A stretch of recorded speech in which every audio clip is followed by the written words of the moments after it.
gente vai fazer uma aula introdutória hoje para explicar para vocês como é que vai funcionar o nosso estudo. Vou tentar não me estender muito, porque o horário já está um pouco tarde, então, para não ser enfadonho com vocês. E a ideia é que a gente se reúna de 15 em 15 dias, ou eventualmente um espaço um pouco maior de tempo. E para fazer uma espécie de estudo dirigido. Então eu vou passar para vocês, a partir dessa aula, vou passar para vocês um material de estudo organizado. Vocês vão estudar individualmente ou em grupo, como quiserem, e de 15 em 15 dias, ou de 20 em 20, uma vez por mês, vai depender das circunstâncias, a gente vai fazendo um encontro ao vivo aqui para fazer algumas explicações mais detalhadas sobre isso. Tá? Fiquei muito feliz que tem bastante gente no grupo, bastante gente interessada, porque o assunto ele é não só muito interessante, como é de uma importância assim, fundamental, seja pela natureza dele e seja pelas circunstâncias que a gente está vivendo agora, que fazem dele uma coisa mais urgente ainda e mais importante ainda. E sem dúvida estudar isso, e a gente vai falar disso em algum momento, ensinar isso para as outras pessoas, vai ser uma coisa extremamente meritória para todo mundo aqui.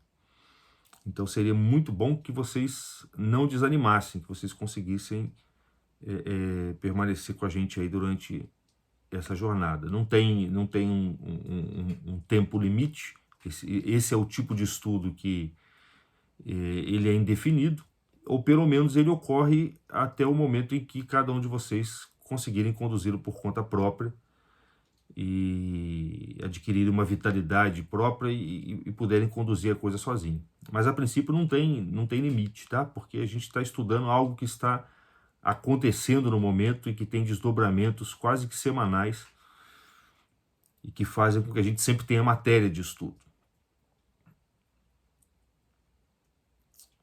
Bem, eu acho que somos nós então. Temos aqui 12 pessoas. Tá bom.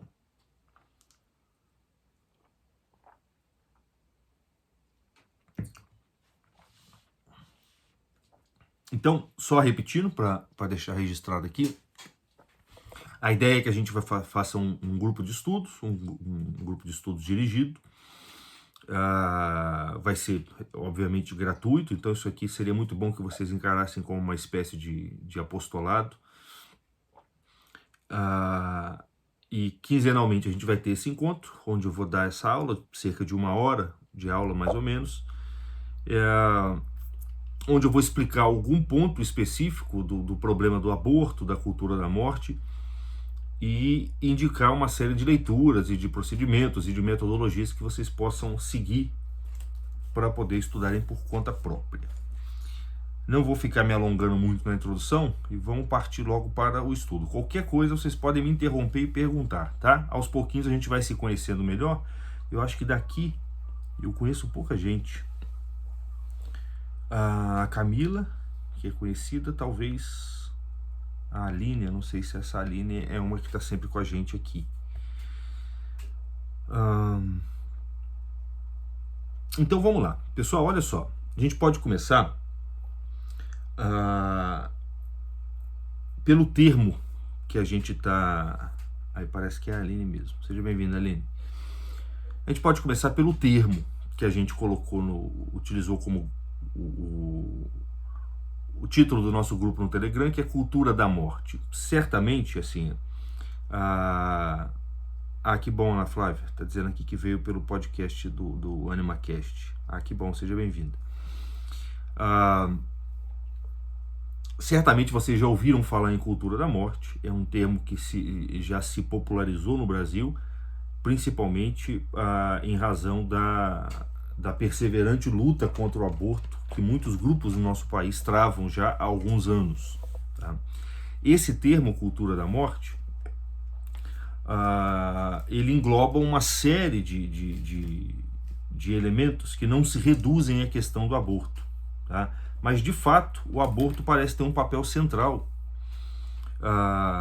nisso que se chama de cultura da morte. O termo foi cunhado por São João Paulo II na década de 90, se eu não me engano, em 95, 96, quando ele escreve uma encíclica chamada Evangelho Vitae, onde ele descreve uma espécie de força cultural, né, que ele define como sendo uma força cultural, política e econômica, de natureza internacional.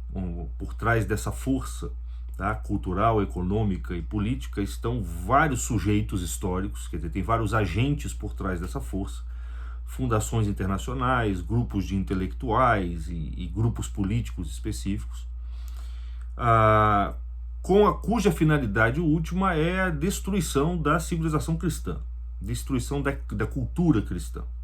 Tá? Então, se a gente fosse definir a cultura da morte, nós a definiríamos de modo bem genérico como uma espécie de força política, econômica e intelectual cuja finalidade é destruir os fundamentos da cultura cristã.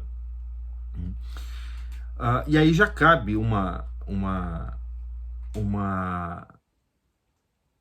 consideração importante, porque o termo cultura da morte é um termo meio figurativo. Quando a gente fala em cultura, a palavra cultura, ela evoca de algum modo a própria vida. Tá? O que é cultura? Cultura é o cultivo da natureza feito pelo ser humano. Quer dizer, o ser humano, na medida em que ele não é simplesmente um animal, mas ele é um animal dotado de espírito, tá? Ele não tem a sua vida regida simplesmente pelos instintos. Por ser dotado de uma inteligência, tá? Além do mecanismo natural que rege a sua vida enquanto animal, ele possui em si um princípio, de onde vem a sua liberdade, de onde vem a sua inteligência, de onde vem o seu espírito, e ele deve usar, ele é convidado pela própria natureza das coisas a usar esse espírito, essa liberdade, para cultivar a sua própria natureza. Então o ser humano ele não se reduz à natureza instintiva, né? Mas ele é convidado a cultivar essa natureza para dela extrair elementos que a própria natureza não pode extrair. Pode parecer um pouco complicado, mas é simples. Por exemplo, vocês reparem que os animais não educam-se uns aos outros. Tá? A cadela não educa o cachorrinho que nasceu dela. Tá? A macaca não educa o macaquinho que nasceu dela. Porque o comportamento dos animais é totalmente determinado pelo instinto. Né? O comportamento, a vida animal se esgota naquilo que a natureza produz neles. A vida humana não. A natureza produz ali 40% da vida humana e os outros 60% é o próprio ser humano que tem que extrair da natureza, né, através do processo de criação dos filhos, de educação, né, de aperfeiçoamento ético, de aperfeiçoamento ascético, até chegar no grau do aperfeiçoamento místico. Então, tudo isso que nós chamamos de criação, educação, ética, ascética e mística denotam processos pelos quais o próprio ser humano vai cultivando aquilo que a natureza deu para ele, e extraindo dali uma série de capacidades, de potências, de virtudes, de elementos que a própria natureza sozinha não extrai. E que cabe ao ser humano, por ser dotado de inteligência e de liberdade, extrair. Então, por isso a gente já vê que a vida humana ela é radicalmente diferente da vida animal. O animal é totalmente movido, né, e ele atinge a sua perfeição, a sua plenitude, em virtude da própria natureza. Ele não precisa fazer nenhum esforço sobre si próprio para atingir a sua perfeição. A natureza já o conduz até essa perfeição. O ser humano não. O ser humano não atinge a sua plenitude somente em virtude das forças da natureza. A natureza prepara o terreno para que, a partir de certo ponto, o próprio ser humano comece a agir sobre si mesmo, através, como eu disse, da criação, da educação, da ética, a fim de que ele possa atingir a sua plenitude voluntariamente, deliberadamente, livremente. E esse processo pelo qual o ser humano extrai daquilo que a natureza o deu, essas novas potências, essas novas capacidades, essa nova vida, esse processo nós chamamos de cultura. Então, cultura é o cultivo que o ser humano faz sobre si mesmo, visando extrair daquilo que a natureza lhe deu elementos propriamente humanos, elementos de natureza moral, de natureza espiritual, de natureza ética. Então, quando a gente fala de cultura, a gente está falando de uma coisa boa. A cultura é necessariamente uma coisa boa. Ela é um aperfeiçoamento da natureza. Ela é um cultivo da natureza. Ela é uma extração de elementos morais e espirituais daquilo que a natureza deu para o ser humano. Isso faz com que o título Cultura da Morte comece a nos soar um pouco estranho. Como é possível que exista uma cultura da morte? Se a própria palavra cultura implica no cultivo da vida humana, em que sentido nós podemos falar de cultura da morte? Me deem só um sinal se vocês estão entendendo o que eu estou explicando até agora. Só para eu adaptar a minha linguagem aqui e ver se está tudo ok. Tá compreensível o que eu estou dizendo? Professor, posso só fazer uma perguntinha? Pode sim, Bianca. É porque eu já tinha ouvido falar disso, só que eu tinha ouvido falar de uma forma diferente. Eu aprendi que cultura é o que nos difere dos animais, mas que é só apenas a transmissão de conhecimento. Os animais, eles não são capazes de transferir conhecimento uns aos outros, né? A gente tem essa capacidade. E dentro disso, eu acho que teria como sim ter uma cultura ruim, porque se você transfere um conhecimento ruim, não dá na mesma coisa? Sim, se você definir a cultura somente como transmissão de conhecimento, sim, você pode transmitir conhecimentos nocivos. E aí você teria uma cultura da morte, literalmente falando. Tá? Mas a transmissão de conhecimento só existe, só é possível, tá? Em razão desse processo de cultivo, desse processo de desdobramento de capacidades que existem no ser humano, mas que a própria natureza não desenvolve. Por exemplo, a capacidade da fala, a capacidade de falar. A natureza sozinha não faz o ser humano falar. Ela dota o ser humano dessa capacidade, mas se um outro ser humano não fala como você, que acabou de nascer, essa capacidade não se atualiza. A capacidade do raciocínio. A natureza te dá esse poder, mas ela não atualiza esse poder instintivamente. É preciso que um outro ser humano estimule esse poder em você para que ele se atualize. É depois que ocorre essa atualização dessas capacidades propriamente humanas, atualização que já é cultura, que você vai poder transmitir algum conhecimento. Porque aí você vai ter um conteúdo pensado, um conteúdo verbal que você vai poder transmitir. Então a transmissão de conhecimento pressupõe primeiro o desenvolvimento das capacidades cognitivas, que não é feito pela natureza. A natureza te dá o poder cognitivo, mas não a atualização desse poder, a realização dele. A realização dele exige a presença de um outro ser humano vivo, já adulto e já maduro. É por isso, por exemplo, que a tradição diz que Adão foi criado adulto. Adão já foi criado um homem adulto e perfeito, e Deus começou a transmitir para ele o primeiro conhecimento. Porque o ser humano fosse criado pequenininho, seria o caso de você pegar um bebezinho que acabou de nascer e botar ele abandonado no deserto. Ou ainda que fosse num paraíso, pouco importa, ele não ia conseguir, entregue à própria lei dos instintos, ele não ia conseguir se desenvolver. Então, na verdade, existe a definição que você recebeu, ela não está errada, ela só pressupõe esse elemento mais profundo que eu estou colocando aqui. E se você leva em conta esse elemento mais profundo, a transmissão de conhecimentos ruins, de conhecimentos negativos, implica na frustração desse desenvolvimento dessas capacidades. Porque se eu começo a te ensinar, a transmitir para gerações futuras ideias equivocadas sobre o que é o certo e o que é o errado, sobre as regras do pensamento lógico, sobre os valores morais, sobre as virtudes, sobre a existência de Deus.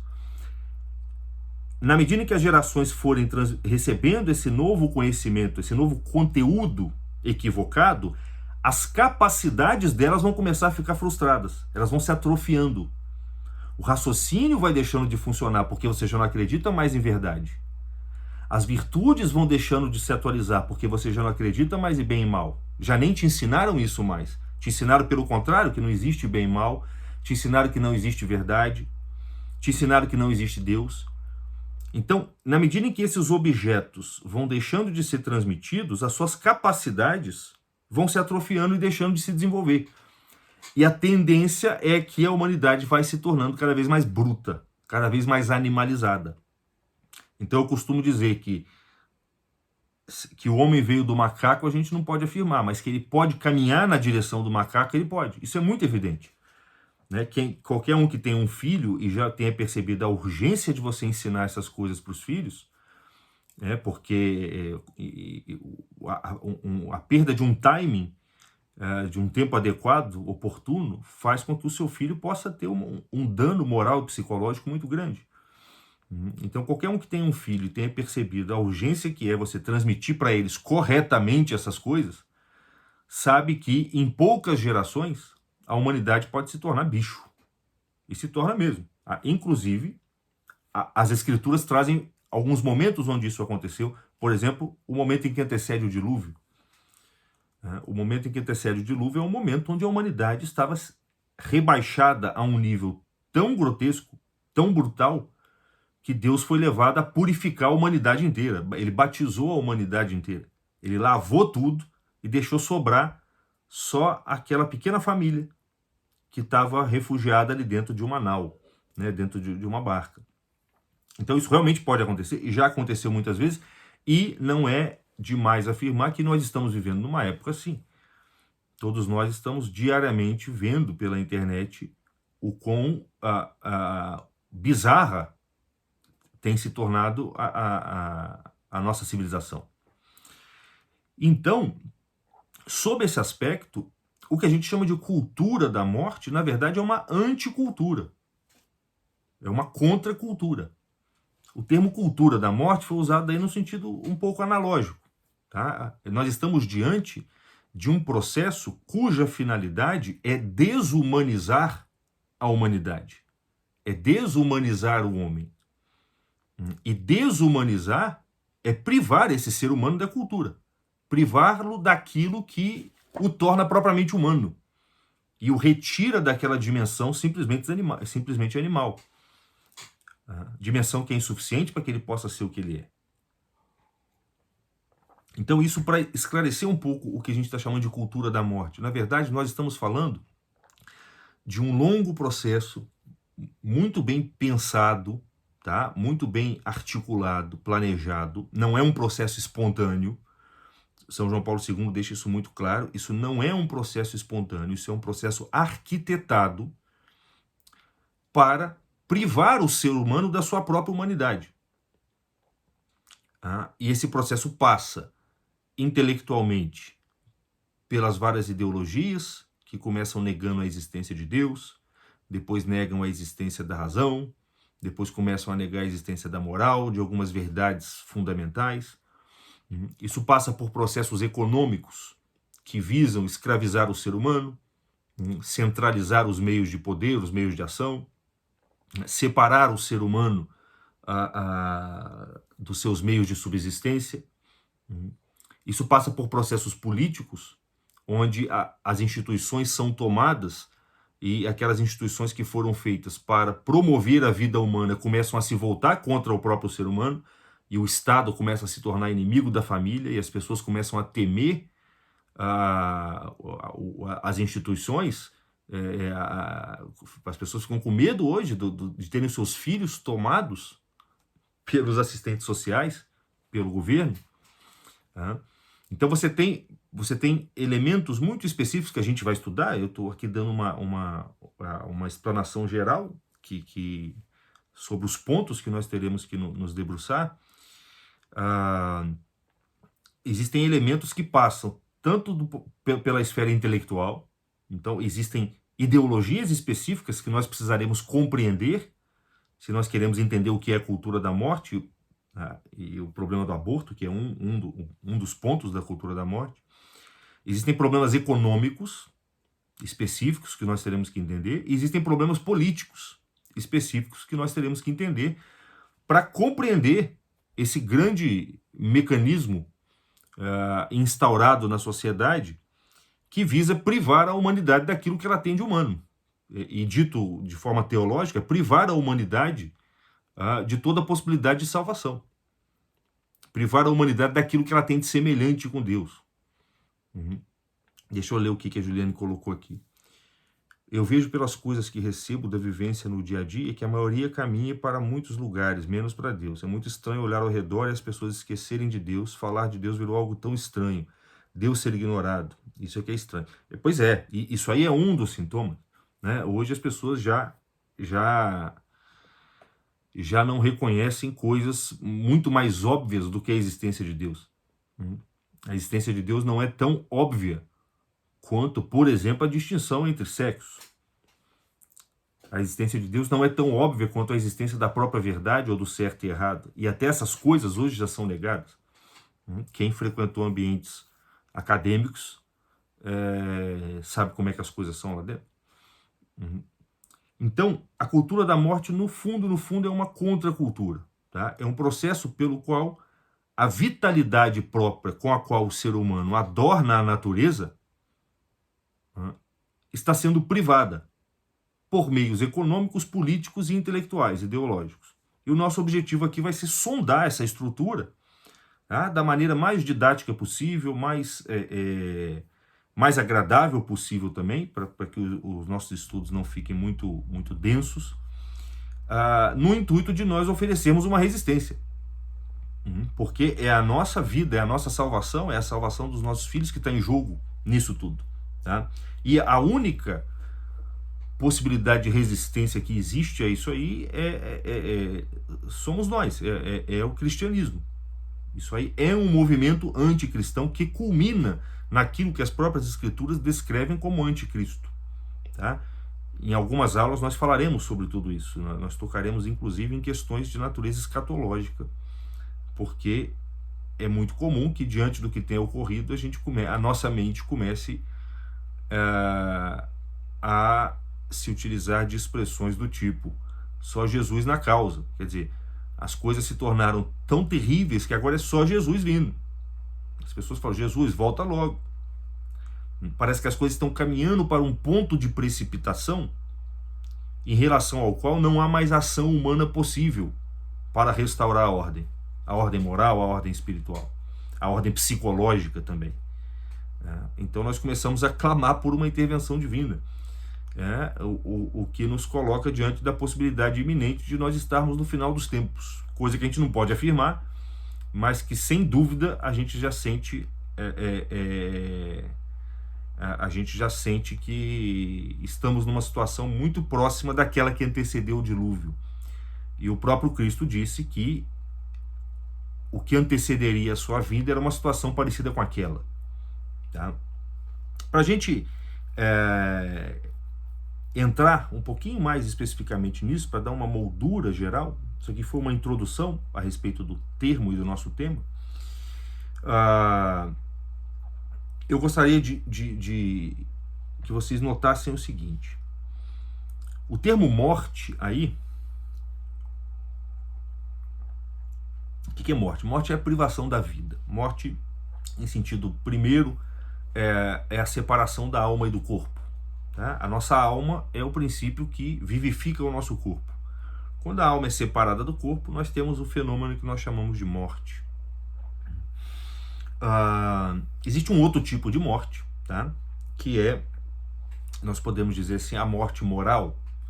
Ainda que nossa alma esteja vinculada ao corpo, se essa alma é escrava do corpo, se ela é escrava do corpo e ao invés de administrar o corpo através das virtudes, ela se deixa submergir nos desejos carnais e etc., nós também temos um tipo de morte, uma espécie de morte moral.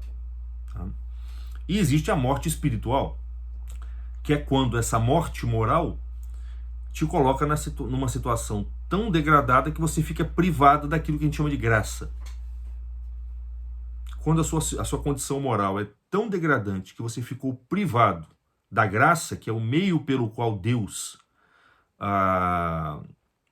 vivifica a sua alma de forma íntima, de forma pessoal, quando você fica privado disso, você tem aí a morte espiritual, que é aquela que vai te condenar para a morte eterna.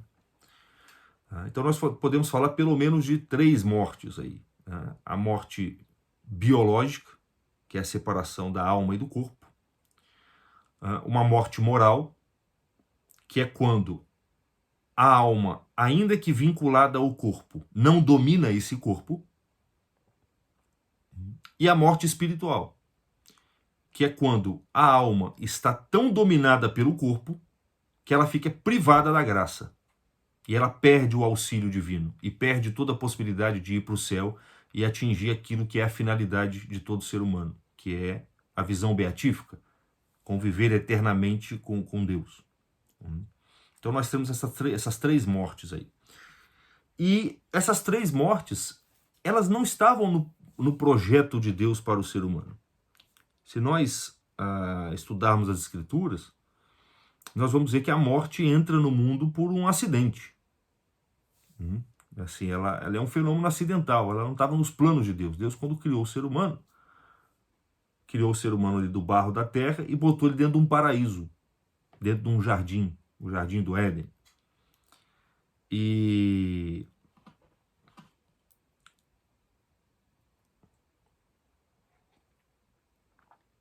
lá dentro desse jardim, o que acontecia? O ser humano possuía os santos padres, quando vão interpretar esse processo pelo qual o homem foi colocado dentro do jardim do Éden, eles vão dizer o seguinte: colocar o homem dentro de um jardim específico, tá? Quer dizer, o homem foi criado no mundo, mas Deus preparou para ele no centro do mundo um lugar especial. E apesar de ter sido criado fora desse lugar, após preparar esse lugar, Deus foi lá e colocou o homem lá dentro. Os intérpretes vão dizer, isso aí significa que Deus, após criar o ser humano, dotou o ser humano de uma graça especial.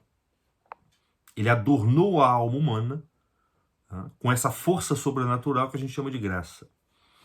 Então o ser humano ele não foi criado em estado de graça, mas tão logo criado, ele foi colocado em estado de graça. E isso é representado pelo fato dele ter sido colocado dentro de um jardim. Tá?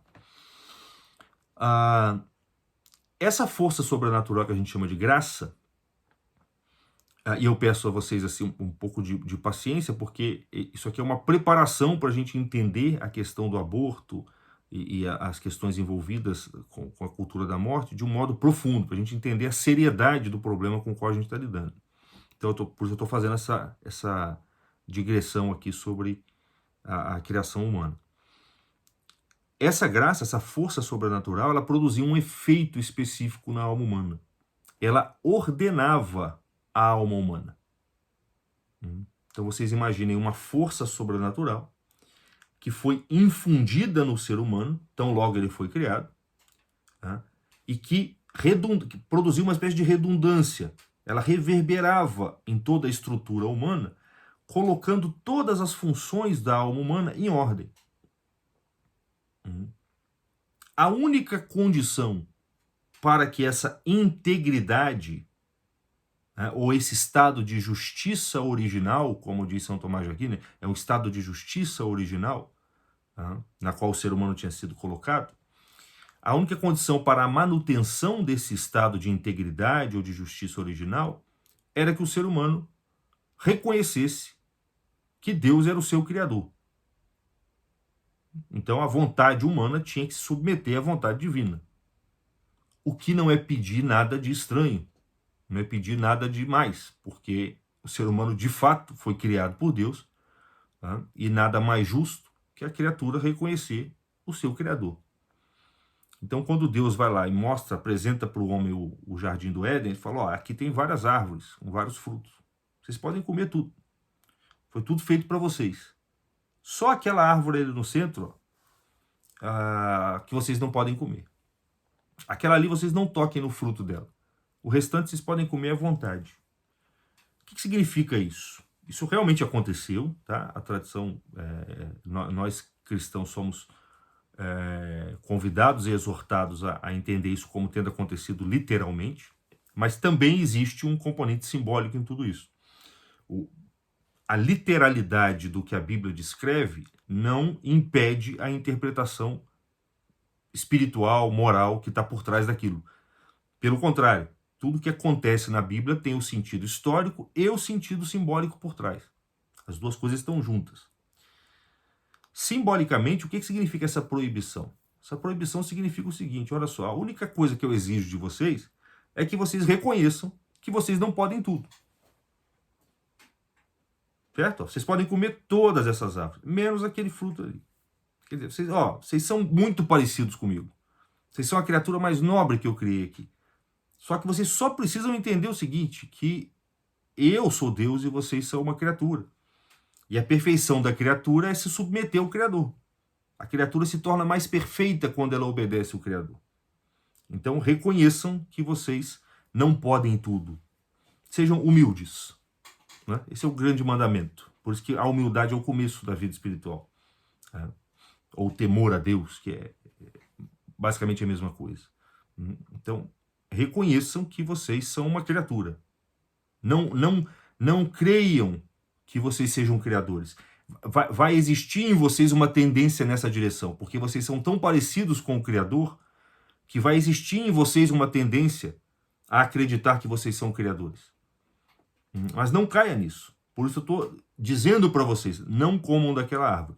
Se vocês comerem, vocês vão morrer. Se vocês comerem, vocês vão morrer. Vocês vão conhecer a morte. Isso quer dizer o quê? Que desde o início Deus já dá a receita. Toma cuidado com a soberba. Toma cuidado com com o apetite exagerado de si mesmo. Tomem cuidado com a apreciação exagerada de si mesmo. Porque ela pode levar vocês até o reino da morte.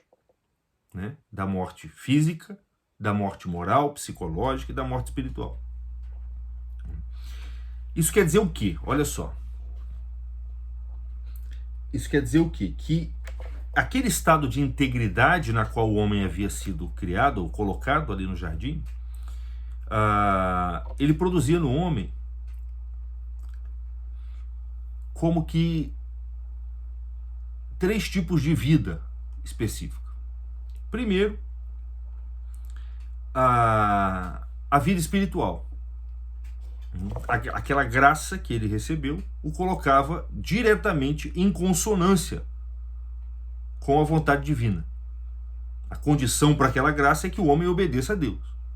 Então, na medida em que ele tem aquela graça, ele está vinculado a Deus, né, pela caridade. Ele está vinculado a Deus, ele tem a presença íntima de Deus ali com ele. Isso é a vida espiritual. Essa graça reverberava no psiquismo humano, reverberava na parte psicológica do ser humano, na parte dos afetos, dos desejos, dos pensamentos, da imaginação. Fazendo com que, veja só, fazendo com que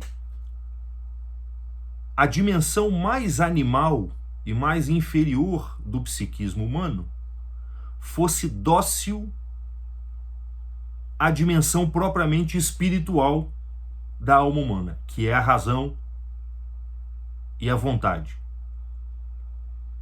Então, essa graça recebida pelo ser humano, que o colocava em união com Deus, em intimidade com Deus, reverberava na alma humana, fazendo com que toda aquela região dos instintos, dos desejos, da concupiscência, das emoções, da ira, do medo, toda essa região mais animal da nossa alma, mais inferior, mais instintiva da nossa alma, fosse dócil à nossa razão, à nossa inteligência, à nossa vontade.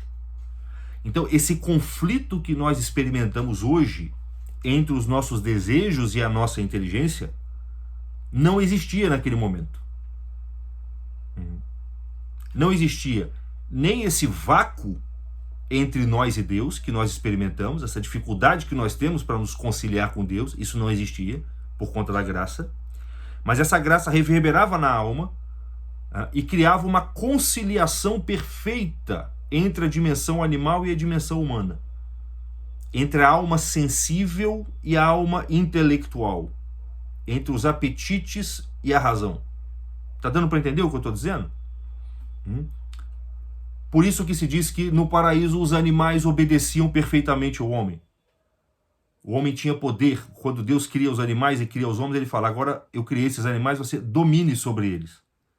Exerça o seu domínio sobre esses animais. Isso acontecia literalmente, mas também acontecia interiormente. Quer dizer que os animais da sua alma obedeciam perfeitamente ao homem da sua alma, que é a sua razão. Então o ser humano não experimentava a rebelião dos seus instintos, a rebelião dos seus desejos, que é a grande tortura da qual nós padecemos hoje. O medo não desvirtuava o ser humano. A audácia não desvirtuava o ser humano. O desejo sexual não desvirtuava o ser humano.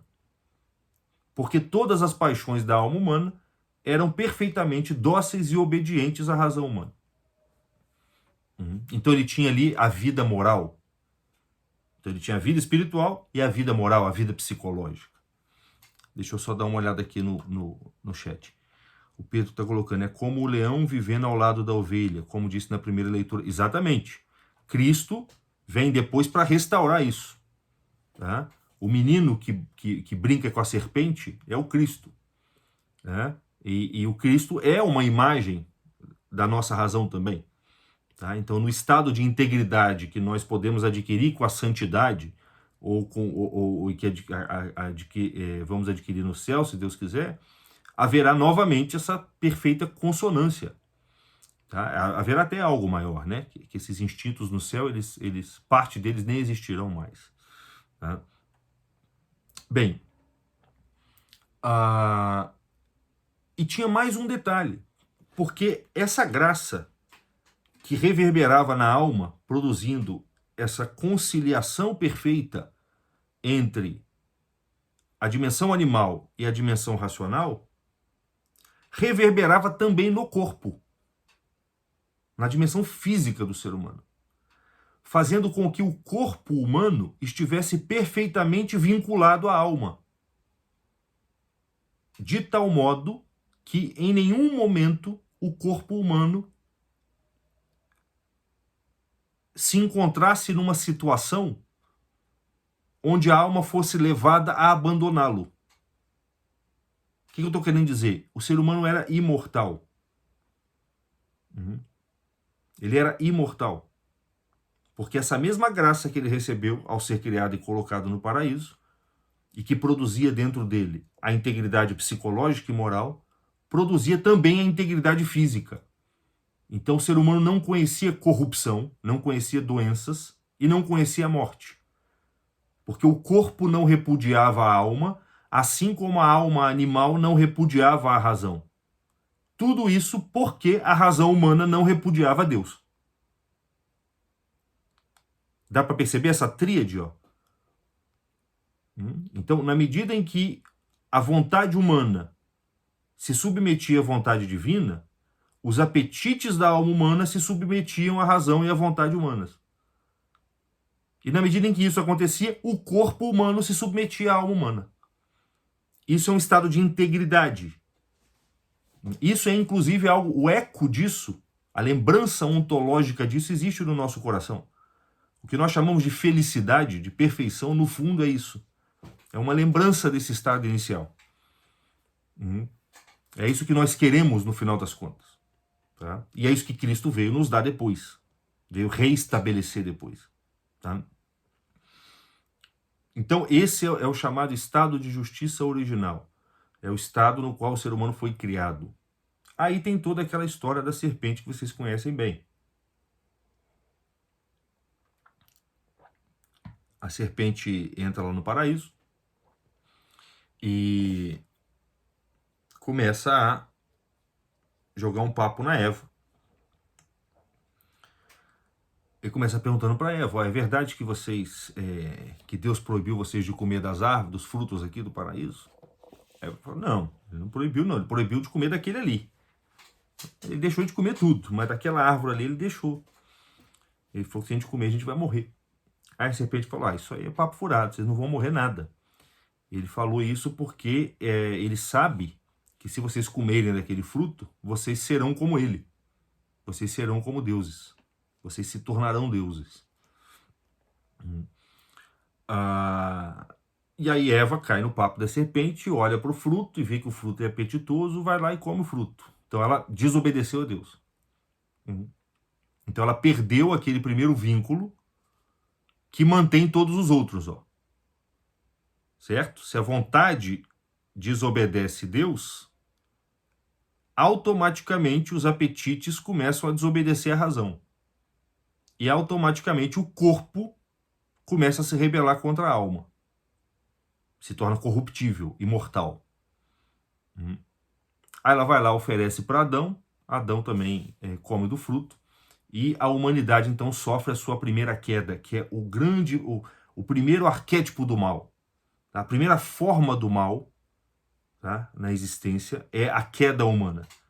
É esse processo pelo qual, se desvinculando de Deus, o homem conhece dentro da sua própria alma uma espécie de dispersão afetiva, onde os seus afetos agora começam a se dispersar pelo mundo. E ao invés dos seus afetos ficarem todos unidos à sua inteligência, eles puxam e arrastam a sua inteligência para fora, produzindo a concupiscência, o desejo desordenado, a ignorância, porque esse desejo desordenado perturba a inteligência. Então a nossa ignorância vem dessa desordem afetiva. E conhece também a morte, porque embora eles não morram, não morram em consequência desse pecado, eles se tornam mortais em consequência desse pecado. Então eles se tornam mortais a partir dali.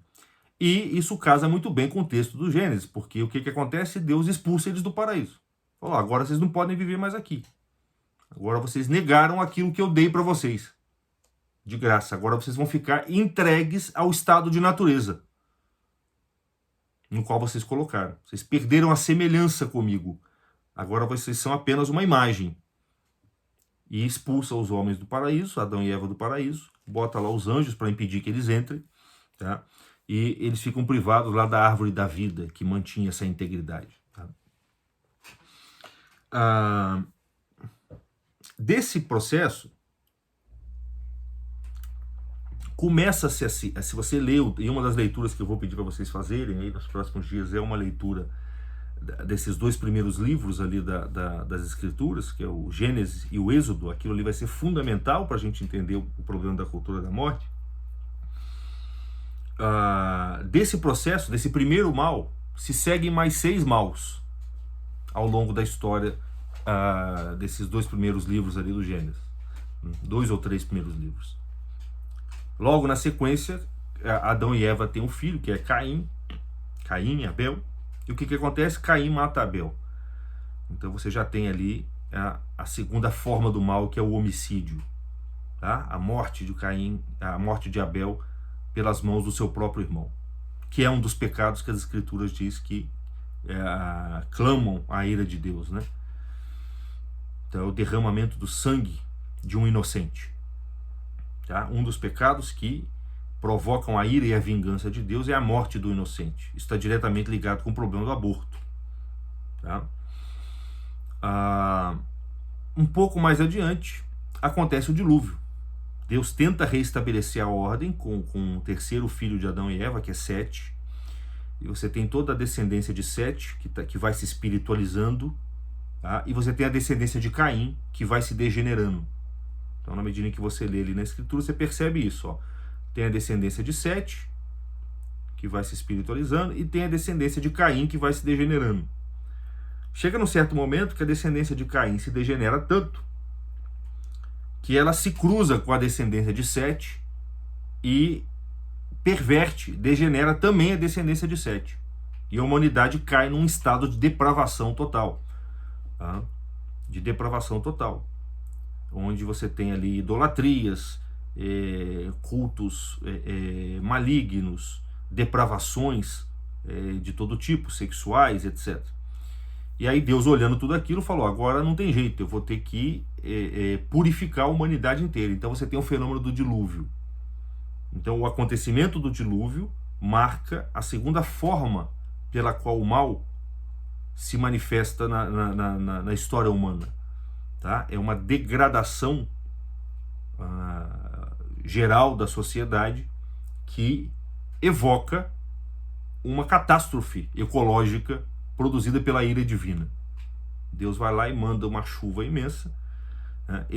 Antes de fazer isso, ele encontra um justo, que é Noé, fala assim, você e sua família, você constrói aí uma arca, entra com a sua família aí, porque eu vou lavar o mundo. E depois vocês vão ser a semente de uma nova civilização, de uma nova humanidade. Depois que acaba o dilúvio, Deus fala para Noé, falou, agora vocês saem novamente e cresçam e se multipliquem. Quer dizer, crescer espiritualmente, se multiplicar em virtude e também fisicamente. Eu não sei se vocês estão reparando, mas a família está envolvida em todo esse processo. Começa com Adão e Eva, e um intromissor na família, criando uma desavença entre eles, porque quando Deus pergunta para Eva por que ela comeu do fruto, quando Deus pergunta para Adão por que ele comeu do fruto, ele bota a culpa na Eva. Então você cria uma divisão ali dentro. Depois você tem um irmão que mata outro irmão. Olha o mal agindo sempre dentro da família. Depois você tem a degradação, a orgia entre as famílias, descritas nesse episódio que antecede o dilúvio. Seguida de uma restauração da aliança divina, do projeto divino, através de uma família pura, que é a família de Noé. E Deus fala, agora vocês cresçam e se multipliquem. Ao invés de crescer e se multiplicar, a família de Noé resolve se juntar toda numa planície ali da Mesopotâmia e criar uma torre. É o fenômeno da Torre de Babel. Aí você tem a quarta manifestação do mal.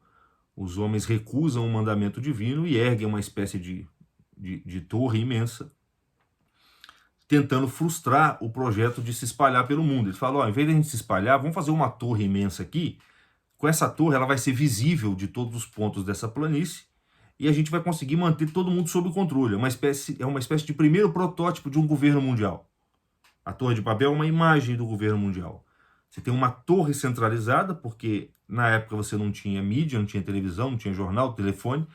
A única maneira de você impedir que o povo se disperse e se rebele é construindo monumentos imensos, pelos quais você pode manter no campo de visão das pessoas a imagem do poder central. Deus, quando vê aquilo, fala, esses caras vai dar bode de novo. Eles estão me desobedecendo de novo e vai acontecer de novo aquilo que já aconteceu algumas vezes. Então Deus fala, o que eu vou fazer? Eu vou descer lá e vou... eles falam todos uma mesma língua, porque descendem todos de uma mesma família, que é a família de Noé. Então eu vou misturar a língua deles. Eu vou fazer eles começarem a falar línguas diferentes. E por mais que eles se esforcem para manter essa unidade artificial, que é a unidade do poder civil, vamos dizer assim, eu vou confundindo a língua deles, eles não vão se entender mais, vão brigar e vão ser obrigados a se espalhar pela terra. Então, querendo ou não, eles vão cumprir a minha vontade. Não querem cumprir voluntariamente, vão cumprir por meio da minha ira. Deus vai lá, confunde a língua dos homens e se espalham pela terra. Tá? Então, o mundo se transforma, aquela única humanidade existente se transforma em várias humanidades. Porque a partir dali as várias nações começaram a surgir. Tá? Um pouquinho da família, da descendência ali de um filho de Noé vai na direção da África, uma outra descendência vai na direção ali da Ásia, e assim por diante. Então, os 3 filhos de Noé e os seus descendentes vão se espalhando, as famílias derivadas, as tribos derivadas dos 3 filhos de Noé, vão se espalhando pelo corpo da terra, onde se originam as várias nações. Tá? Um pouco depois você tem o fenômeno do... você tem mais, eu listei aqui 4, 5, 6, 7. Você tem Sodoma e Gomorra, que acontece coisas parecidas também. O pessoal se entrega a corrupções de vários tipos, se entrega a sodomia, prática do homossexualismo, e Deus vai lá e a sua ira desce novamente, mas não na forma de água, agora na forma de fogo. Tá? Mais adiante você tem a escravidão do povo hebreu no Egito,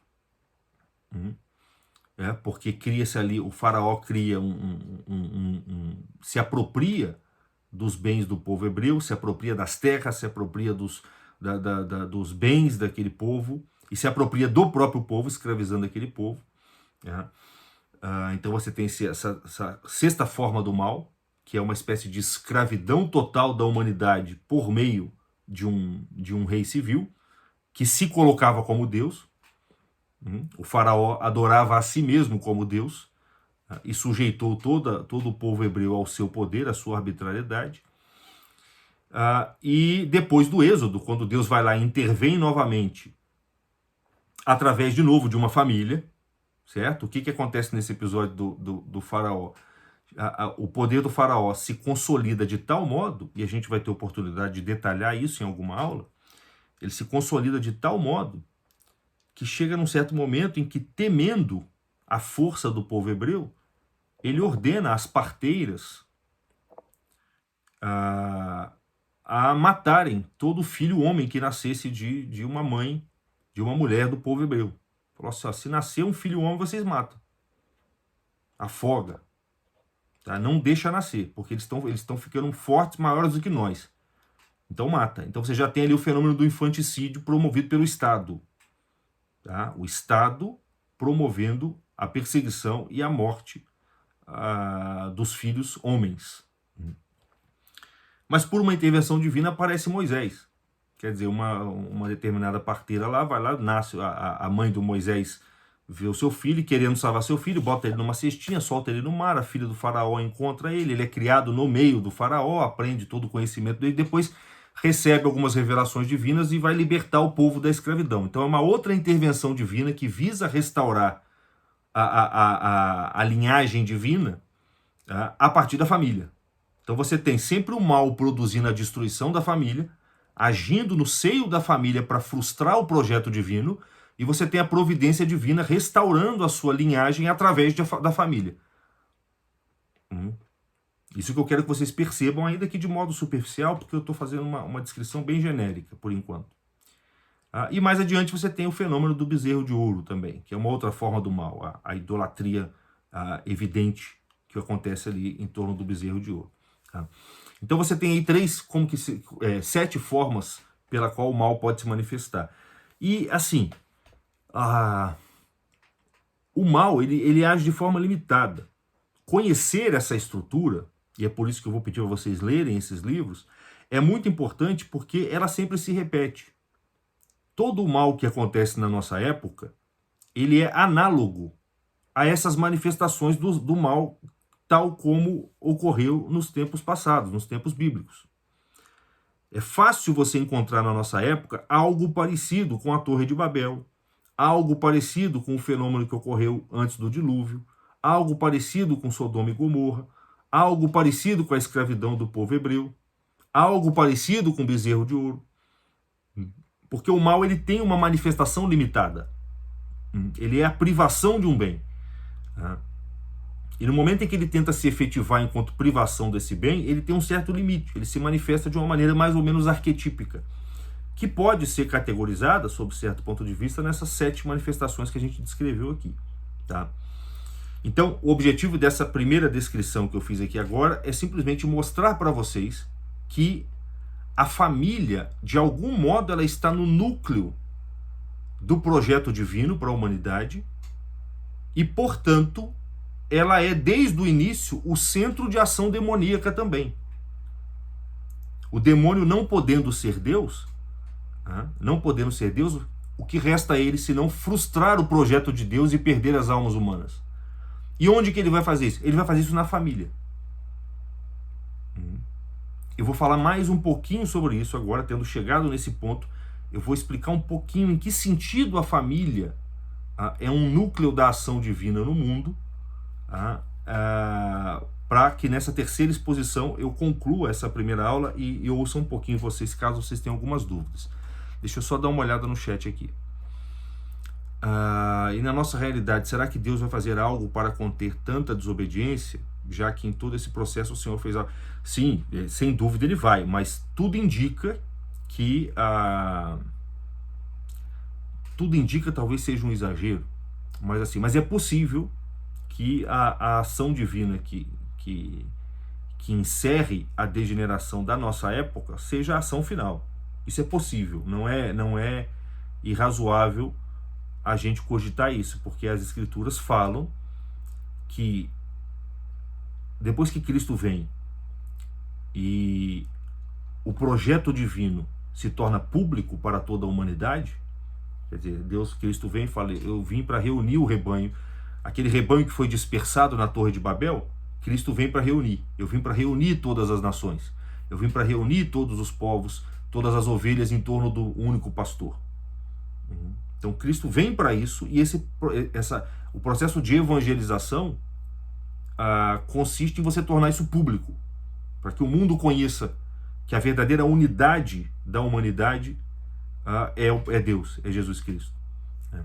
Na medida em que isso acontece, o mal vai assumir uma forma um pouquinho mais intensa, que é o que a gente chama de anticristo.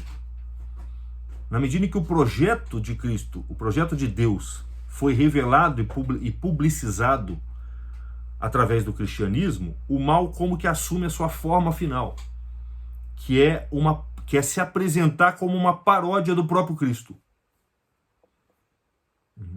Então o mal vai começar a aparecer como um governo mundial. Assim como Cristo veio para reunir todas as nações em torno de um único pastor, o mal agora vai imitar Cristo e aparecer como uma espécie de Messias que vai unificar o mundo num governo mundial de paz, de prosperidade, etc.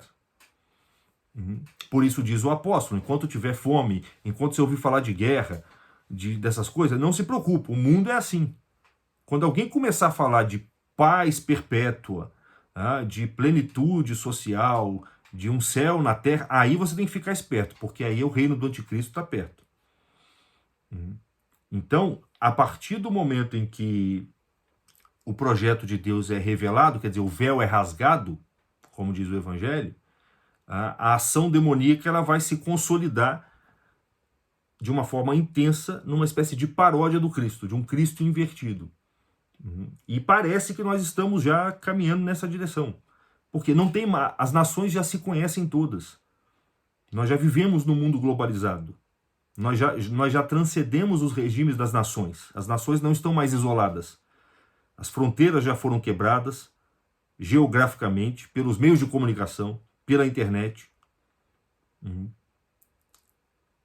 E agora o que falta é o seguinte, a humanidade entrar num processo de degeneração tão grande e aparecer um anticristo, um salvador da pátria, e a gente começar a depositar a nossa fé nele. Eu vou resolver todos esses problemas. Vocês estão com fome? É doenças espalhadas pelo mundo? É guerra? Eu vou resolver tudo isso. Só que ele vai exigir uma coisa, como diz a Escritura: me adorem. Se curvem perante mim. Me adorem que eu vou resolver o problema de vocês. E nós estamos muito próximos de uma coisa parecida com essa. Eu não sei, aqui eu imagino que todo mundo seja cristão, né? Mas na medida que a gente vai lendo as Escrituras dessa maneira, e praticando as nossas orações, fazendo nossos atos de fé, aprofundando, crescendo na fé, as profecias elas começam a ganhar um sabor diferente. Porque nada disso, profecia não é um conhecimento lógico, não é um conhecimento científico que você pode deduzir das coisas que você observa. É um conhecimento revelado. Assim, Deus veio e falou pra gente isso, que vai acontecer. Então existe uma distância entre nós e aquele conhecimento. Distância que é suprida pela fé. Mas se a sua fé for fraca, o gosto da profecia não é tão concreto. Você não experimenta a verdade dela com concretude. Na medida que você cresce na fé, e você faz isso rezando, lendo as escrituras, estudando, a profecia ganha uma concretude, ganha um sabor diferente. E você começa a ver como é que o mundo fica inteligível e compreensível à luz da profecia. E você entende o que quer dizer que a revelação é uma luz superior à luz da razão. A razão, a nossa razão, quando a gente usa a nossa razão, ela já ilumina o mundo. Mas quando você olha para o mundo à luz da revelação, o mundo fica completamente inteligível. E você conhece o que você deve fazer dentro desse mundo, qual é o seu papel aqui dentro. E para lutar contra uma coisa como a cultura da morte, é só a luz da revelação. Se você usar só a sua razão, você cai na mão do anticristo brincando. Tá? A gente vai falar disso detalhadamente depois. Deixa eu continuar no chat aqui, antes de eu concluir com a última parte. Pedro Henrique diz, tem um filme dos anos 80, se não me engano, que conta muito bem essa parte da história de Moisés. É possível, até mais de um filme. Acho que a intervenção será a segunda vinda de Cristo mesmo. Pode ser. De 1956, Os 10 Mandamentos, aqui o filme que o Pedro tá colocando. Qualquer semelhança com o discurso marxista é mera coincidência. Pois é, o discurso marxista se insere dentro dessa tradição que eu vou explicar já já, a gente vai chamar aqui de a linhagem da serpente. Luiz Fernando, não é isso toda a pauta da Agenda 2030? Paz, fim da fome, da pobreza? Sim, sem dúvida. A ONU, essas instituições internacionais, as grandes fundações estão por trás desse negócio. É difícil sondar até que ponto elas fazem isso de forma consciente, mas se você for procurando e está cada vez mais exposto isso, você vai ver que dentro desses grupos internacionais sempre existem pequenos grupos e membros que estão vinculados com seitas satânicas. E não é satanismo de brincadeira, é satanismo de metaleiro, de heavy metal, de roqueiro. Tá? É satanismo de verdade. Isso realmente existe. Tá? Então, em algum momento também a gente vai ter que olhar para essas instituições, a gente vai estudá-las do ponto de vista econômico, político, mas também do ponto de vista espiritual, para ver que tipo de vínculo elas possuem com vamos dizer assim, uma agenda de natureza espiritual, satânica, né? Isso realmente acontece, é até muito interessante, mas não tão interessante quanto assustador, porque é um negócio... Aí você entende o que São Paulo diz, a nossa luta é menos contra a carne do que contra principados e potestades. Quer dizer, a vida humana, a história humana é palco de uma luta entre duas linhagens. Do que eu estou falando? Olha só. Depois daquela história da expulsão de Adão e Eva do paraíso, aquilo tem uma penalidade, tem uma sanção. Deus vai punir Adão e Eva. E vai punir a serpente também. Aí ele diz uma coisa curiosa, que é o seguinte. Vou ler para vocês aqui, ó. Tá no capítulo 3 do Gênesis, versículo 14. Então Deus disse à serpente: por que fizeste isso? És maldita entre todos os animais domésticos e todas as feras selvagens. Caminharás sobre o teu ventre e comerás poeira todos os dias da sua vida. Porém, inimizade entre ti e a mulher. Isso aqui é importante, ó. Deus dizendo para a serpente: porém, inimizade entre ti e a mulher. Então nós podemos estabelecer, e isso é perfeitamente verificável historicamente, a presença de duas linhagens ao longo da história humana. A linhagem da mulher e a linhagem da serpente.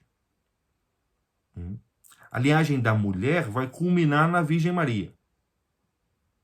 A linhagem da serpente é representada por todos aqueles acontecimentos que visam frustrar o projeto divino no seio da família. E que tem, em uma das suas manifestações mais grotescas hoje, o feminismo.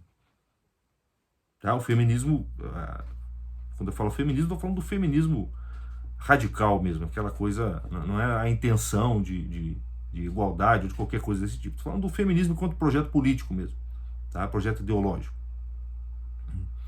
Então existem duas linhagens que nós podemos perceber na história. Tá? Se vocês olharem, todo o projeto divino passa pela mulher como uma espécie de terra pura, na qual Deus vai cultivar o seu fruto. Você vai perceber na Bíblia, por exemplo, várias mulheres que biologicamente estavam impedidas de ter filhos, mas que pela graça divina elas produzem filhos. E é dali que vai brotando a linhagem da tradição espiritual. Então você tem Sara, esposa de Abraão, que era estéril, mas Deus vai lá e faz ela gerar um filho. E você tem tantas outras. E a perfeição de toda essa linhagem é a Virgem Maria. Que não é que ela não podia ter filho, é que ela, sendo virgem, ela teve um filho e continua virgem. Então a mulher, ela aparece como uma espécie de terra pura, na qual a providência divina, o Espírito Santo, vai cultivar o seu fruto, que vai culminar em Cristo, que é o fruto final desse processo, o Redentor. E a linhagem da serpente, que é inimiga da linhagem da mulher, vai estar sempre tentando frustrar esse processo. E não é equivocado imaginar, pensar, por exemplo, você vê, um dos poderes que o demônio tem poder sobre o quê? O demônio tem poder sobre a matéria. Os anjos têm poder sobre a matéria. E o demônio, ele pode, manipulando a matéria, ele pode, inclusive, São Tomás de Aquino coloca isso, ele pode, inclusive, interferir no processo de gestação. Então não me parece muito irrazoável imaginar que todas essas dificuldades que algumas mulheres nas escrituras, ao longo da história humana, possuíam de gerar um filho, represente o poder do demônio, tentando frustrar o projeto divino. Mas o projeto divino transcende a esfera biológica. E Deus produz filho na mulher estéril, produz filho na mulher virgem, e assim por diante. Na mulher de idade avançada. O que a gente chama de cultura da morte nada mais é do que a expressão mais moderna dessa linhagem da serpente, que começa lá na expulsão de Adão e Eva do paraíso. Continua aqui a leitura. Porém, inimizade entre ti e a mulher, entre a tua linhagem e a linhagem dela. Ela te esmagará a cabeça e tu lhe ferirás o calcanhar. Então a serpente agindo por baixo, ferindo o calcanhar da mulher, e a mulher agindo por cima, esmagando a cabeça da serpente. Para a mulher, Deus disse: multiplicarei as dores do teu parto, e na dor dará à luz os seus filhos. Teu desejo te impelirá ao teu marido, e ele te dominará. Ao homem ele disse: por que escutaste a voz da tua mulher, e comeste da árvore que eu te proibira comer? Maldito é o solo por causa de ti. Com sofrimentos dele você se nutrirá todos os dias da sua vida. Ele produzirá para ti espinhos e abrolhos, e comerás a erva dos campos com o suor do teu rosto. Com o suor do teu rosto comerás o pão, até que retornes ao solo, pois dele foste tirado. Pois tu és pó, e ao pó retornarás. Então, Deus está traçando um panorama aqui que a gente pode ler em dois sentidos. A gente pode ler historicamente, como eu coloquei, tá?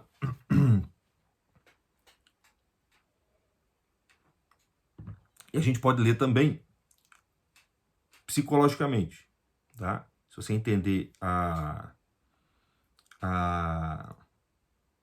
mulher como a alma humana, a parte mais sensível da alma humana, como diz Santo Agostinho, existe uma inimizade entre o demônio, tá, e a região mais sensível da nossa alma. Vocês já devem saber que o demônio, ele age na alma humana através da imaginação, através dos sentidos internos.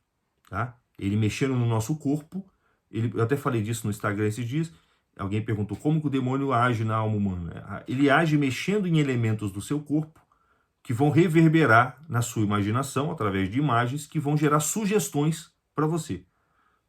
Você é livre para seguir essas sugestões ou não. Mas se você não tem uma razão desenvolvida, uma razão fortificada, uma inteligência vigilante, no geral você vai seguir essas sugestões. Então a inimizade entre a serpente e a mulher ocorre dentro da alma humana também.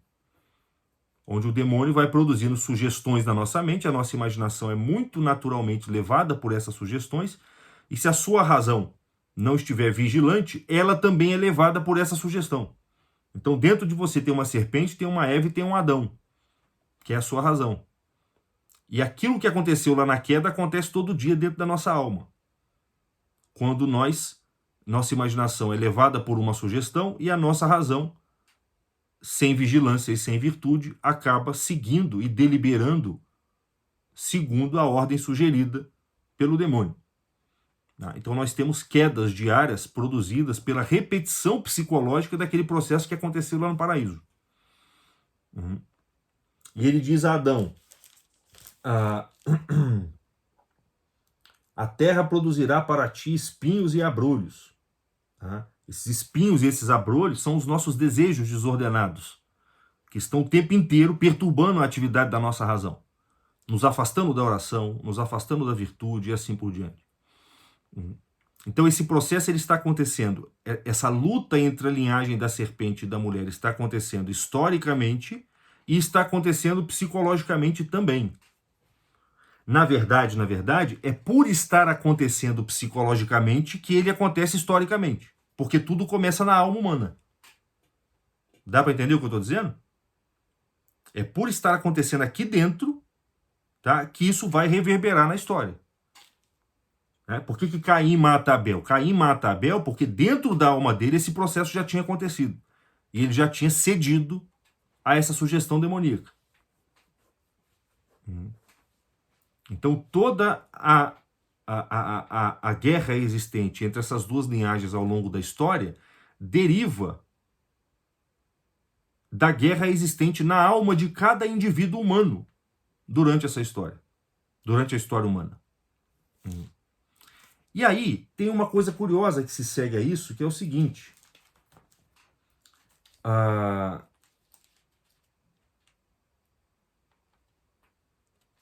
Um pouquinho antes disso,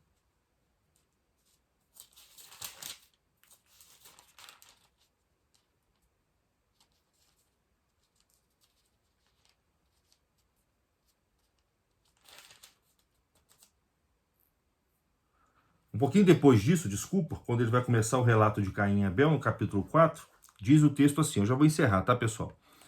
É só para eu fechar, que aí eu não vou precisar complementar na próxima aula. Diz aqui, o homem conheceu Eva, sua mulher. Ela concebeu e deu à luz Caim. E disse, aí a mulher diz, adquiri um homem com a ajuda de Deus. Esse homem é Caim. Tá? Então, com a ajuda de Deus, eu dei à luz a um homem, adquiri um homem. Tá? Olha que coisa curiosa. Quando ela diz, tá, o homem foi expulso do paraíso, então agora ele se encontra, ele perdeu a integridade, ele se encontra num estado de mortalidade, tá, sujeito a doenças, ele é corruptível, ele sofre pela concupiscência, porque ele é arrastado pelas coisas exteriores, por um desejo irrefreável na direção delas. Ele padece da ignorância, porque esse desejo dificulta a atividade racional dele, tá? E ele está desvinculado de Deus. Então ele está entregue ao seu estado natural. Tá? Mas Deus é contra a sabedoria divina, é contra a justiça divina, deixar o homem abandonado. Então, imediatamente, Deus vai lá e começa a reestabelecer o seu projeto, tá? De várias maneiras diferentes, tá? Preparando o homem para a vinda do Salvador. E quando Adão conhece Eva, quer dizer, tem lá a sua relação com Eva, e dessa relação nasce um fruto, é muito interessante que Eva diz, com a ajuda do Senhor, eu dei à luz a um filho. Porque, por um lado, esse filho nasceu da conjunção carnal de Adão e Eva. Está escrito ali na Bíblia. Adão conheceu a sua esposa. Então, dessa conjunção carnal nasceu o seu filho, Caim. Mas Eva diz, com a ajuda do Senhor, eu adquiri um homem. Eu dei à luz a um homem. Então, existe um elemento sobrenatural que está se sobrepondo a essa relação de Adão e Eva após eles terem sido expulsos do paraíso. O que isso quer dizer? Olha só.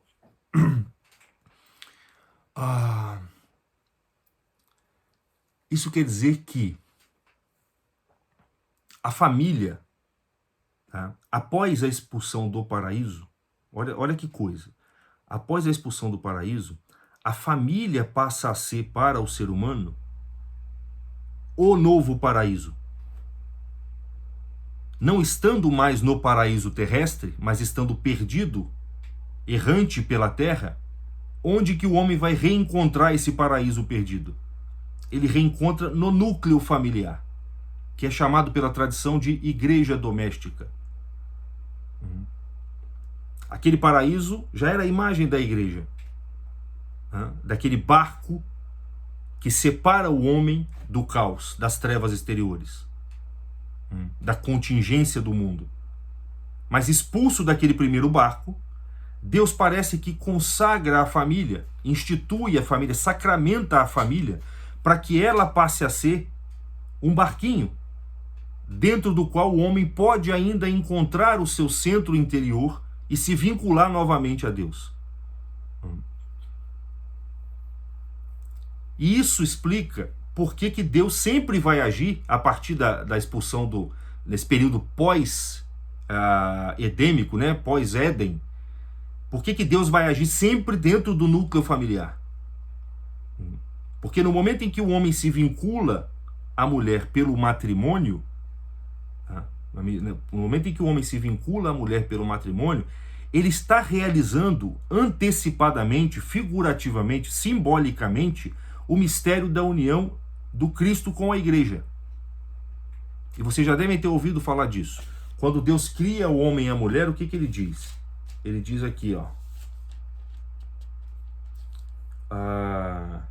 então Deus faz cair o homem num sono e ele dormiu. Ele pega uma das suas costelas, quer dizer, do lado, ele tira do lado do homem, na costela do homem, um pedaço de carne e faz a mulher. Aí, da costela que tirara do homem, Deus modelou uma mulher e trouxe ela ao homem. Então o homem exclamou: esta sim é osso dos meus ossos, é carne da minha carne. Olha aqui o matrimônio sendo instituído. A instituição do matrimônio está aqui. Esta sim é osso dos meus ossos, carne da minha carne. Ela será chamada mulher, porque foi tirada do homem. Aí, diz a Escritura, por isso o homem deixa seu pai e sua mãe e se une à sua mulher, e eles se tornam uma só carne. Olha que coisa. Deixar o seu pai e sua mãe e se unir à sua mulher tem um primeiro sentido literal, que é o sentido do matrimônio. O homem sai da casa do pai, a mulher sai da casa do pai, e eles vão habitar num novo lar agora e viverem juntos. E serem uma só carne, porque vão ter a conjunção carnal ali. Esse é o primeiro sentido. Mas existe um sentido espiritual aí, que é o seguinte: deixar a casa do pai e a casa da mãe pode ser entendido com abandonar o seu nascimento carnal. Abandonar o seu nascimento carnal. Abandonar o homem velho. O homem velho é aquele homem que nasceu apenas biologicamente. E se vincular à mulher, se vincular à sua esposa, pode significar se vincular à igreja, se vincular à providência divina. Lembrem que a igreja é considerada como tendo surgido no momento em que o soldado, o centurião, crava a sua lança na costela do Cristo, no lado do Cristo, e dali jorra água e sangue. E ali é uma imagem da instituição do batismo. E é pelo batismo que a igreja é instaurada. Então, assim como Eva nasce do lado de Adão, a igreja nasce do lado do Cristo, que é o novo Adão. Então, a igreja é uma imagem, a Eva é uma imagem da igreja. A mulher é uma imagem da igreja, é a esposa do Cristo. Assim como o homem é a cabeça e a mulher é o corpo, a igreja é o corpo místico do Cristo. Então nós podemos ler essa passagem: por isso o homem deixa seu pai e sua mãe, se une à sua mulher e eles se tornam uma só carne, como um processo pelo qual o homem abandona o seu nascimento biológico, ele se desvincula do homem velho, o homem carnal, como diz São Paulo, o homem somático, e se vincula à igreja para dar nascimento ao homem novo através do batismo. O que o batismo faz? Ele cria o homem novo. Cristo não diz? É preciso nascer de novo. Esse novo nascimento é o batismo, é o momento em que você abandona a sua descendência biológica, por assim dizer, o homem velho, e se une à sua esposa, que é a igreja. Se une ao corpo místico de Cristo, pelo batismo, que vai te dar as virtudes infusas, fé, esperança e caridade, pelo qual você vai participar do vínculo, da comunhão dos santos. Então veja só, se nós pegarmos a família, o casamento no sentido literal, o que acontece quando o homem casa com a mulher? Quando o homem casa com a mulher, ele abre mão, olha só, ele abre mão da sua concupiscência e pela fidelidade ele limita o seu desejo sexual a uma única pessoa, em vista da procriação, da educação e da santificação dos filhos. Um dos efeitos, o primeiro efeito do matrimônio, nessa época aqui, o matrimônio tal como instituído logo após a expulsão do paraíso, tem como efeito principal remediar o pecado humano. Criar condições para que o homem peque menos. E isso é uma consequência natural do vínculo entre o homem e a mulher no matrimônio. Porque a fidelidade implica em você limitar o seu desejo sexual, em você diminuir o coeficiente de distração, de dispersão que a alma humana tem em relação às coisas do mundo e começar a voltar-se para o seu lar. Tá dando para entender o que eu estou dizendo? Sim, estão entendendo? E no momento em que você faz isso, olha que coisa interessante. No momento em que você faz isso, no momento em que você limita, se sacrifica a sua concupiscência e entrega o seu corpo e os seus desejos para uma única pessoa, o que acontece com a sua inteligência? O nível de distração dela começa a diminuir. O nível de perturbação mental começa a diminuir. A sua vida começa a ficar mais sóbria e mais interiorizada. Quem é casado e leva o casamento a sério sabe disso. Compara com a sua vida anterior. Aquela dispersão que te lançava para o mundo, ela é recolhida. Você entra num processo de centramento. Você se interioriza, você se recolhe. O casamento opera um recolhimento em cada um dos esposos. No homem e na mulher, ela opera um recolhimento. Esse recolhimento, produzido pela redução do desejo carnal, da concupiscência, aumenta a sua capacidade de se comunicar com Deus. Então faz todo sentido imaginar que o matrimônio, a família, é como se fosse a primeira igreja. Depois do paraíso, é a igreja doméstica. É como se fosse um centro, um núcleo, uma jangada que Deus cria, que Deus institui ali, já em Adão e Eva, e que permite ao homem, na medida em que se vincula à sua esposa, ou seja, na medida em que que permite ao homem que na medida em que se vincule com sua esposa, se vincule também à providência divina, à igreja. Por efeito do recolhimento que o sacrifício exigido pelo matrimônio produz na alma dele. Eu não sei se eu estou conseguindo ser claro nesse processo, nessa definição aqui, nessa descrição. Se vocês puderem me dar um sinal aí.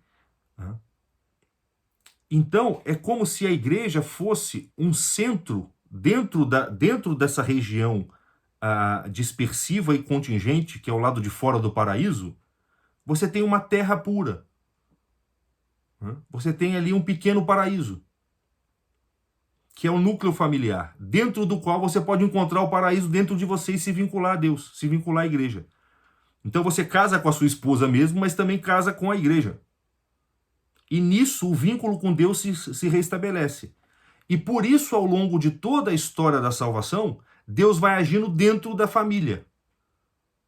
E por isso o demônio, ao querer frustrar o projeto divino, vai agindo dentro da família também. Daí o ápice da civilização, da degeneração da civilização, no momento em que a gente está sentindo a iminência da chegada do anticristo, todas as forças do mal se voltam para a família.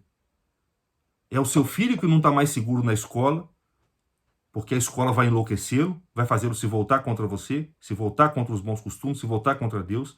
É você que está com medo do Estado tirar o seu filho, do Estado obrigar você a abortar.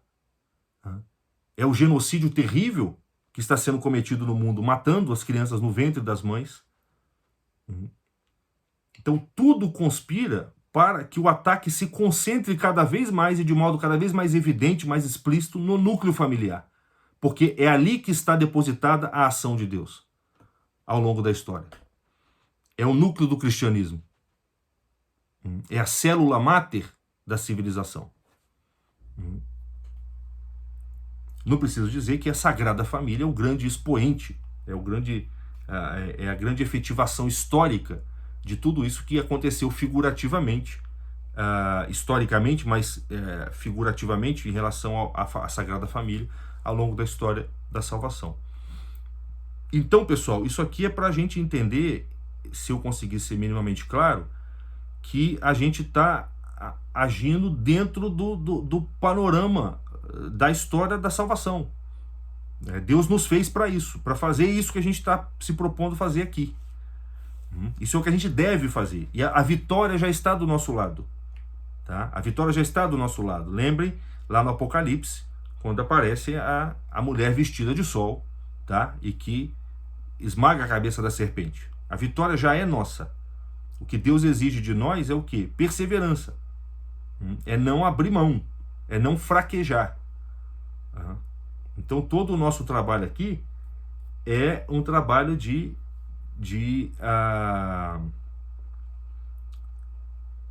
confiança, de ter uma extrema confiança numa vitória que já foi dada para nós, mas que exige de nós uma perseverança contemplativa e ativa. Exige de nós que nós nos mantenhamos vinculados nesse matrimônio espiritual que nos torna participantes da igreja e, do ponto de vista ativo, estejamos ativamente investindo na preservação do nosso núcleo familiar mesmo, que é o meio pelo qual a providência divina vai agindo na história. Então nós temos que fazer essas duas coisas. É Marta e Maria, é vida de oração e vida ativa. Vida de oração e apostolado. As duas coisas têm que caminhar junto, porque uma é imagem da outra. Bem, espero que tenha ficado claro. Eu nunca falei desse assunto dessa maneira, então foi a primeira vez que eu articulei isso desse modo.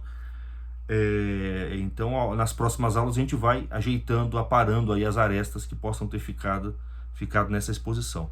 Deixa eu ver o que alguém colocou. A linhagem da serpente é o mal que acontece ao longo da história. Sim, isso aí. Que bom que ficou claro, o pessoal está falando aqui. De fato, hoje eu aprendi o porquê do matrimônio ser um meio de santificação. Exatamente. A família é o objeto-alvo dos seres espirituais. Exatamente. Ela é um núcleo de ação ali. Na verdade, é a alma humana. A família, ela é uma primeira instituição dentro do qual a alma humana consegue ter acesso a si mesmo. E tendo acesso a si mesmo, ela tem acesso a Deus.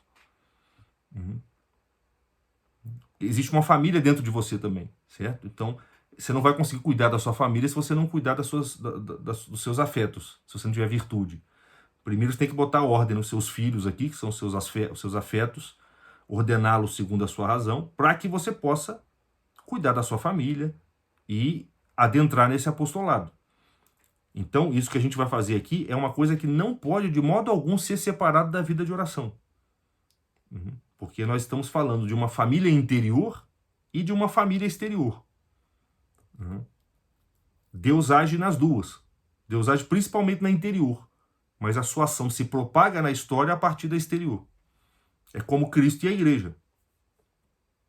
O esposo e a esposa. O Pedro perguntou aqui, a família é o objeto... E como combater o aborto sob a luz da revelação se as pessoas não acreditam na revelação?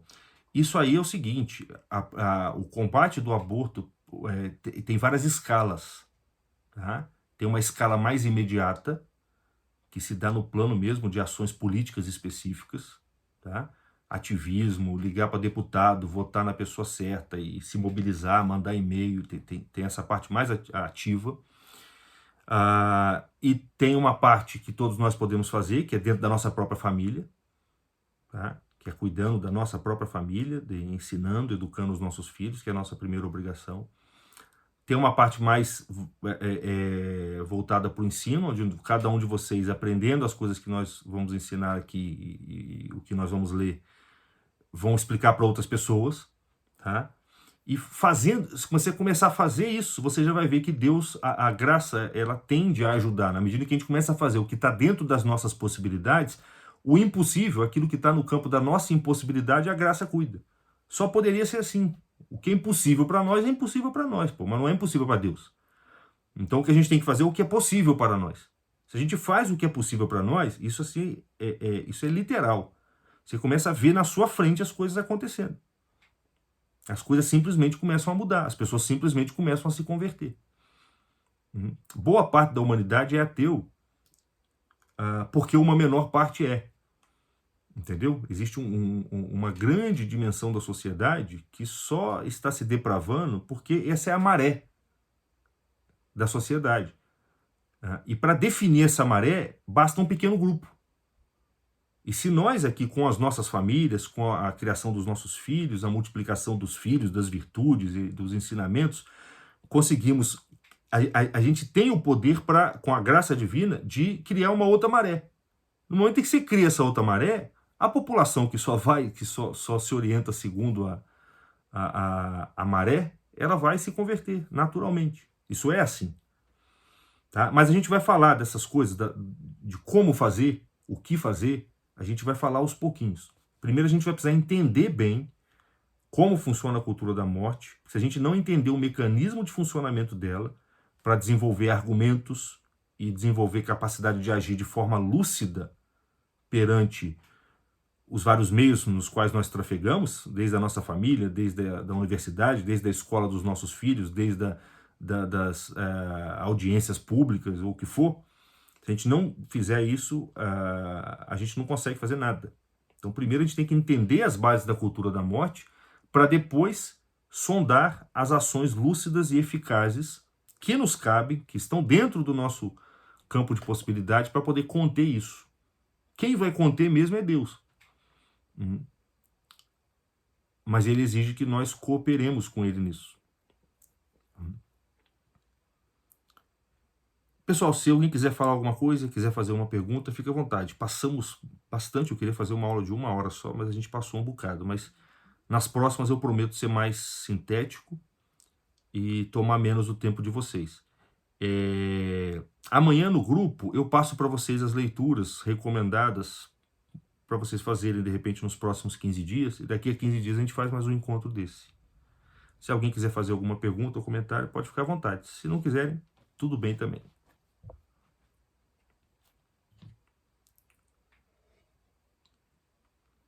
Obrigado, Ana Flávia.